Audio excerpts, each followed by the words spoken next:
Bwana, mambo vipi? Karibu sana kwenye YouTube channel yako pendwa ya Nyalusi Tutorials. Leo hebu nikwambie kitu kimoja. Hivi unawezaje kuroot simu yako aina ya Tecno Camon 18i? Ukicheki hii simu yangu ni Tecno Camon 18i na iko rooted.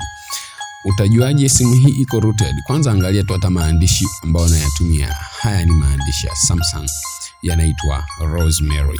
Sasa huwezi kutumia maandishi ya Samsung kwenye simu ya Tecno unless simu yako iko rooted. Na pia kuna faida nyingi sana za kutumia rooted sim as long as kuna mambo fulani ya msingi unataka kuyafanya. Sorry.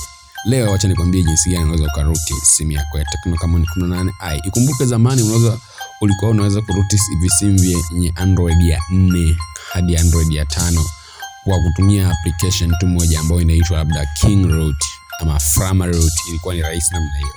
Lakini Android ilivyozidi kukua kwenda Android 6 hadi 14 huko, huwezi kuroot simu kutumia application moja tu. Lazima moja uwe na laptop au PC. So requirement ya kwanza ni laptop au PC. Cha pili lazima uwe una file la simu yako. Yaani kwa mfano simu yako wewe ni Tecno Camon 18, lazima uwe una file yake.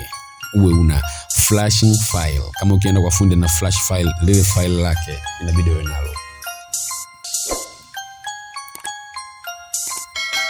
So requirement ambazo unatakiwa uwe nazo, moja inabidi uwe una PC au laptop. Mbili inabidi wewe una file la hiyo simu. Nikisema file na maanisha flash file. Kama ukienda kwa fundi ukiflash simu, kuna file huwa anaiflash, inabidi uwe nalo. Ndani ya hilo file, kama utashindwa labda kupata file, kuna kitu kadogo tu ambako tunakataka sana kanakuwa na MB 32 au hata ikizidi sana 40, inaitwa boot.img ya simu yako. Usichukue ya simu nyingine. Kwa mfano simu yangu mimi ni Tecno, kwa hiyo nitaingia mtandaoni au nitatafuta sehemu yote wapi au kwenye file nitatoa ka file kama inaandikwa boot.img. Hicho ndo ninachokitaka ili niweze kuflash simu. So hatua ya tatu, kwenye kompyuta yako inabidi uweke drivers. Drivers ya kwanza inaitwa VCOM USB drive. Zinapatikana mtandaoni tu. Ukienda Google kaandika VCOM USB drive unaipata. Hatua ya pili, baada ya kuweka VCOM USB drive inabidi uweke ADB drives. Kwa utaingia pia mtandaoni utaandika ADB drives. Cha tatu inabidi udownload kitu kinaitwa ADB tools. ADB minimal tools. Zinapatikana mtandaoni, tunaandika ADB minimal tool. Unazipata then unaanza kuzitumia. So baada ya kupata hizo requirements zote, inabidi sasa uanze kufanya moja kwa kinachofuata. So mimi nitakuelekeza tu kwa jinsi ninavyofanyaga. Ukitaka utaandika tu comment hapo kwamba nimekwama hapa, wiki ndapata wapi, na vile nitasoma comment nitakujibu. So cha kwanza pia inabidi uwe na application moja inaitwa Magisk. Unaona Play Store haiko, inapatikana kwenye Google. Kwa hiyo una Google unaandika tu Magisk APK, unainstall kwenye simu yako. Ukisha install Magisk, utaipatch boot.img ambayo ulitoa kwenye file, kwa sababu nilikwambia lazima uwe na file. Unataka ile boot.img ya kwenye file ili uje kuiflashia kwa kutumia tools, kwa kutumia ADB minimal tools.